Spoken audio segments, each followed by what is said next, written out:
Ladies and gentlemen, welcome back to Cheat Code Jiu-Jitsu. We are back. It's been several months off for coronavirus season. I got my Rona beard going, but we're still here, still alive, and still looking to work on some top half guard stuff. So today I want to focus on sort of continuing where we left off, which is submissions from top half guard, specifically when I've turned into reverse half guard to try to start my passing series.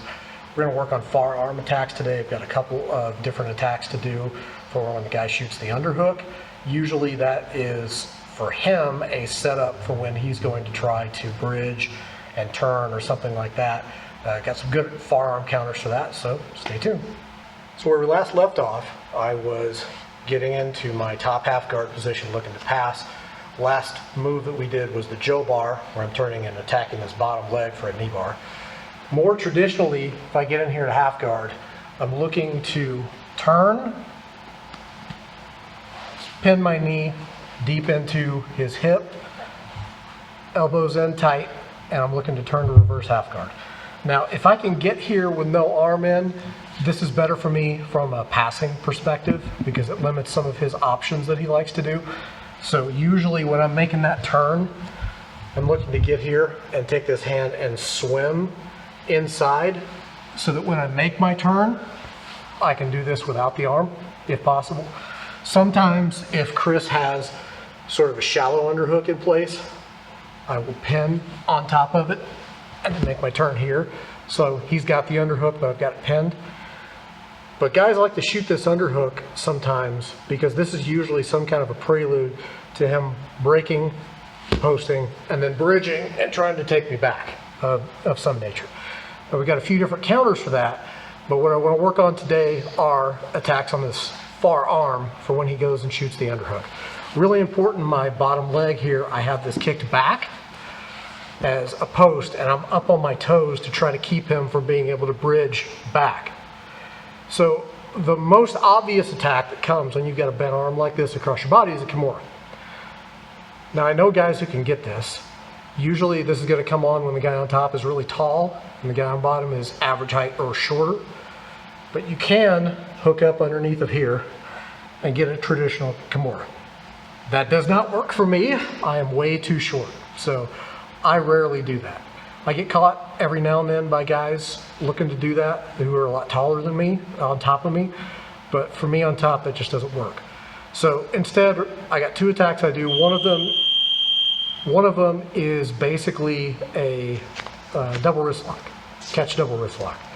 The other is going to be twisting arm lock. Similar setup, but they come on just a little bit differently. So one way or another, when Chris gets this, I really don't want him to get this up high. If he gets this up high and deep, my arm attacks are lost, and now I'm playing defense.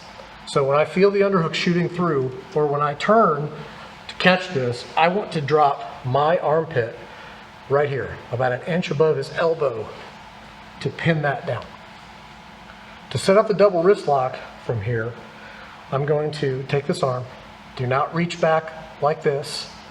You're giving him a cross wrist and you're almost guaranteed to get rolled at that point. So stay here, slide this hand back, come to the wrist. Traditional Jiu-Jitsu Kimura grips, most people grab right below the wrist and then set up their figure four. I go here, just above the wrist on this area below the pinky. Grab here, and then rather than Kimura style going all the way back to the armpit, I can't do that because of how short I am. I go at the elbow, turn, and then wrap my double wrist lock here. From here, it's very difficult for Chris to keep this inside. He can't lock his hands together because his other hand's out of the way.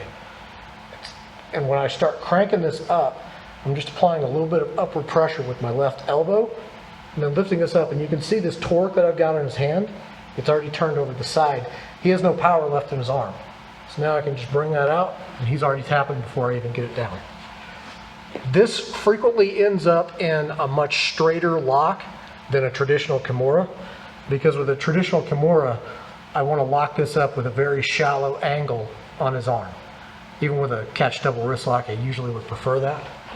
But here, I lock this up tight, I never get out of position, I turn and bend, then I get this locked in place, and even if he's got this arm relatively straight, pressure from the elbow will still get me the torque, okay? So that's my finish. It's like I was doing in my Kimura video a long time back, it's an Icepick Finish. Take your top hand, ice pick down, lift the elbow up, bend the arm, and adding that little wrist lock in there just gets you a little bit of extra juice. So that's my double wrist lock finish from this position.